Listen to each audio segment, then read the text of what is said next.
Les mots de passe, c'est le mal. Arrêtez d'implémenter des mots de passe dans vos applications. C'est aussi nul pour les développeurs que pour les utilisateurs niveau sécurité. C'est tellement relou les mots de passe que des business comme Dashlane et 1Password font des millions grâce aux passwords. Dans cette vidéo, je vais t'expliquer en quoi les passwords sont vraiment une plaie et quelle est la meilleure solution que tu as pour remplacer tes passwords. Déjà, pourquoi est-ce que les passwords c'est mauvais? La première raison, c'est que c'est pas sécurisé.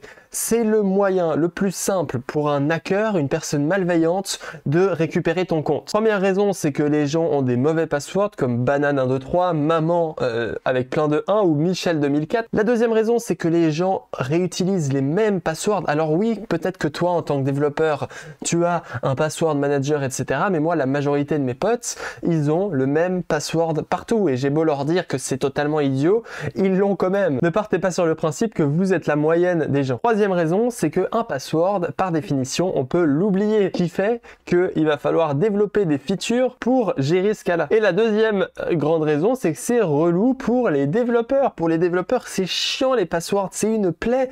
Tu dois stocker les passwords avec des méthodes de hash, etc. afin que ce soit sécurisé. Tu dois gérer le password reset parce que comme on l'a dit avant, les gens ils peuvent oublier leur mot de passe, ce qui fait que tu vas devoir gérer le password reset. Pour ça, tu vas devoir créer un formulaire, créer un token temporaire qui est envoyé.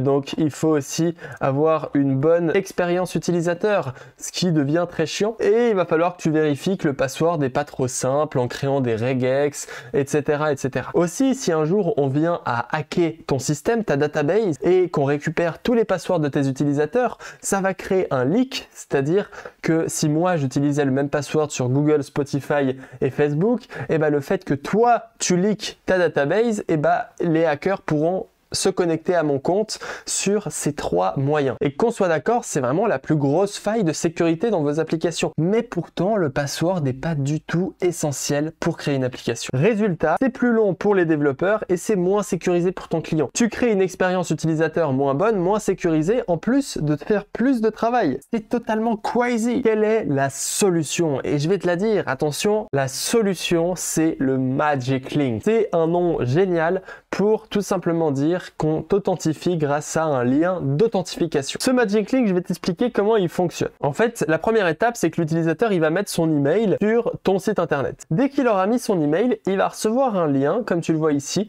Here is your Magic Link, et tu vas recevoir un lien avec le Magic Link à l'intérieur.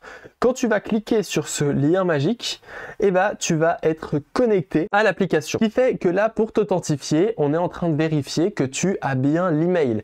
On vient te connecter grâce à ton adresse email. Pour voir un peu comment ça fonctionne très simplement, la première étape c'est ici, toi tu es le front-end, ton front-end, le mec il met son email. L'email il va être envoyé au back-end. Le back-end il va créer un token unique pour dire ça c'est le token d'authentification de Michel et il va envoyer un lien avec le token d'authentification à ton adresse Gmail. Ton utilisateur, il va cliquer sur le lien, ce qui va le rediriger sur ton front-end et à ce moment-là, ton front-end, il va récupérer le lien d'authentification, il va valider le token auprès du back-end en disant voici le token que j'ai reçu et à qui ça correspond. Le back-end, il va dire ça correspond à Michel, authentifie-toi en tant que Michel et on va s'authentifier et voici comment tu es authentifié. Alors, on croirait que c'est plus compliqué pour l'utilisateur parce que il doit mettre son email, se connecter, etc., etc. Mais finalement, en fait, c'est une expérience utilisateur plutôt simple. Je vais te faire un petit cas concret avec un environnement de développement pour ma plateforme. Tu vois qu'ici, j'ai un formulaire et je vais pouvoir mettre une email. Par exemple, je vais mettre demo@melvinx.com et je vais envoyer un Magic Link. Quand j'ai fait ça, je vais arriver sur cette page qui me dit d'aller voir mes emails. Dans mes emails, tu vois que j'ai reçu cet email-là qui me dit j'essaie de me connecter à Codeline avec demo@machin et là j'ai un lien qui me permet de me connecter avec un token qui est ici. Évidemment il va être supprimé et quand je clique dessus ça va me charger la page et boum ça va m'authentifier et tu vois que là je suis automatiquement authentifié avec mon adresse email. Voici le flux le plus simple en fait du Magic Link et tu vois que c'est vraiment cool et facile à implémenter finalement, surtout qu'il y a beaucoup de librairies qui le gèrent pour toi. Pourquoi est-ce que c'est mieux? En fait, finalement, c'est comme si c'était une double authentification par défaut. Parce que quand tu resets ton password, et bah finalement c'est exactement le même flux. Quand tu vas reset ton password, tu vas arriver sur une page, tu vas devoir mettre ton email, ça va t'envoyer un mail avec un token qui va te rediriger sur une page où tu peux mettre ton nouveau password, etc. etc. Et finalement, c'est le même flux. Donc, c'est comme si on enlevait le cas du password et qu'on faisait juste le reset du password constamment. Deuxième point, c'est qu'il n'y a pas besoin de s'en souvenir. Du coup, il n'y a pas besoin d'ajouter une notion de le reset, il n'y a pas besoin de le noter, il n'y a pas besoin de vérifier que le password est bien, etc. Troisième point, c'est que c'est très facile à implémenter. Alors ici, j'ai mis le lien d'une librairie. C'est un site pour faire des authentifications avec Next.js, mais il en existe pour plein de choses.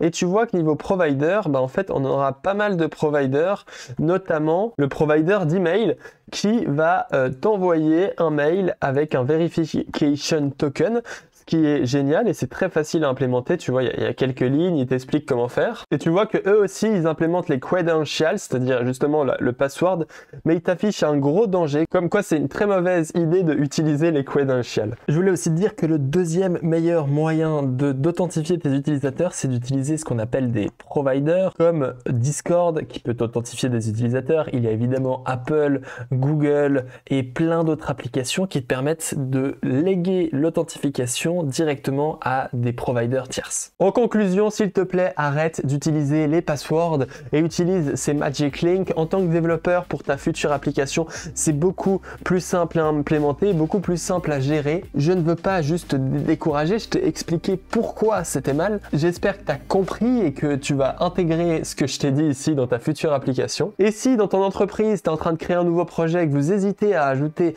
le password, n'hésite pas à envoyer cette vidéo à ton chef de projet, etc. Et aussi, tu peux télécharger ce schéma qui t'explique un petit peu comment ça fonctionne et quels sont les problèmes dans la description avec un petit lien, tu verras, c'est picobello. Merci beaucoup de m'avoir écouté, like cette vidéo, mets un commentaire pour me dire si toi aussi tu penses que les passwords, c'est vraiment de la mierda. Personnellement, je paye un gestionnaire de passwords pour ne pas avoir besoin de m'en occuper tellement je trouve ça chiant. N'hésite pas à partager cette vidéo au prochain mec qui va faire une application avec un password, dis-lui non, arrête.